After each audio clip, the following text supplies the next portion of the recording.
Trump administration has been really trying to sell this deal between Israel and the UAE as something that's historic, almost having a victory lap, if you like. Is it really that historic?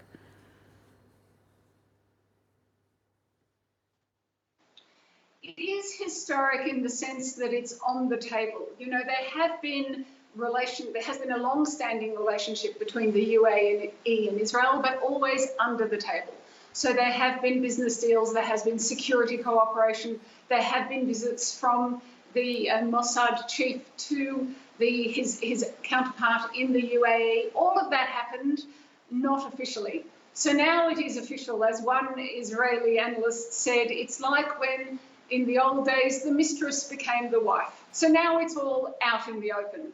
And they are hoping, of course, that other nations will follow suit, as we heard from Mike Pompeo. He's going from here to likely candidates, Sudan, Bahrain, and back to the UAE itself. So this is something that remains a focus, certainly in Israel.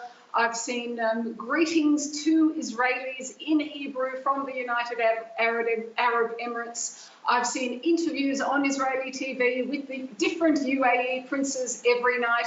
There's real excitement here about the prospect of an official opening up so that ordinary people and not just Mossad agents can go to Dubai and can go to Abu Dhabi. A lot of positivity, certainly, but there is one issue as well that they had to tackle head on in a press conference not long ago, and that is the sale of fighter jets.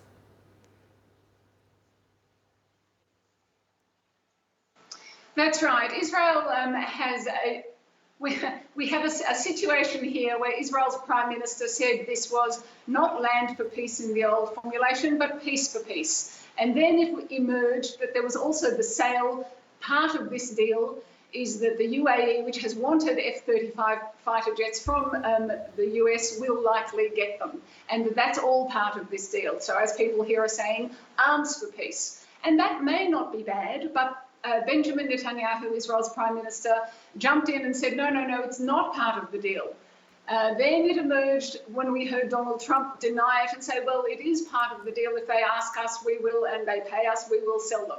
So today we heard from Mike Pompeo, and he said, yes, look, it could be part of the deal. We may consider selling them F-35s, partly to defend them against Iran, and partly also because we know that we will maintain what he called Israel's military competitive edge. So there'll still be an advantage to Israel. Perhaps America will sell it more different, more equipment, and I think that would be beneficial certainly to American arms sellers and also perhaps to Israel so it can maintain that edge. But definitely that was something they both had to tackle at this press conference just recently, just now today.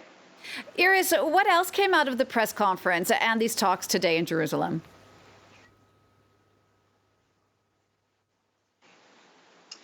I think they were dancing around the F-35 issue, which we've discussed. I think they were also trying to see which other nations, which other people they can bring into the fold. And I think Sudan is high on that list. We heard earlier this week that Sudan was going to be on the list.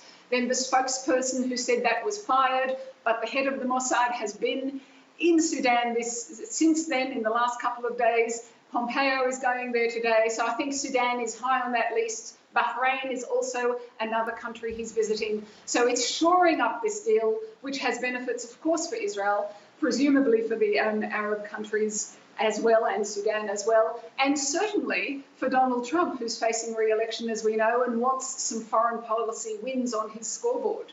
Absolutely. Irris, thank you so much for that. Irris Makler, they're reporting for us from Jerusalem.